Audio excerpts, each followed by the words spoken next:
হাদির উপর হামলা, দেশের অস্তিত্ব ও গণতান্ত্রিক পথ চলার উপর আঘাত, জাতির উদ্দেশ্যে ভাষণে প্রধান উপদেষ্টা, ফ্যাসিস্ট শক্তি আর কোনোদিন ফিরে আসবে না।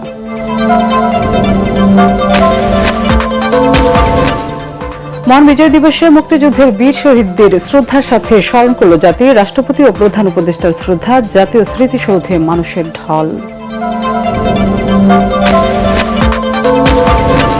মুক্তিযুদ্ধের লালিত স্বপ্ন আজও পূরণ হয়নি। মুক্তিযোদ্ধা সহ সাধারণ মানুষের প্রতিক্রিয়া, রাজনৈতিক সংকট উত্তরণে জাতীয় ঐক্য ও গ্রহণযোগ্য নির্বাচনের তাগিদ। স্বাধীনতা বিরোধী শক্তি আবারও মাথা চাড়া দিচ্ছে, মন্তব্য মির্জা ফখরুলের। তারেক রহমান দেশে ফিরলে গণতন্ত্রের উত্তরণের পথ সহজ হবে।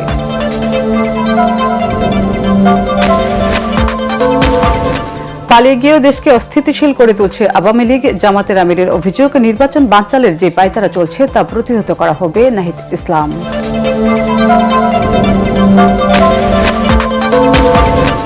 এবং বিজয় উদযাপনে সশস্ত্র বাহিনীর মনোমুগ্ধকর ফ্লাই পাস্ট, জাতীয় পতাকা হাতে প্যারাট্রুপিংয়ের বাংলাদেশের বিশ্ব রেকর্ড।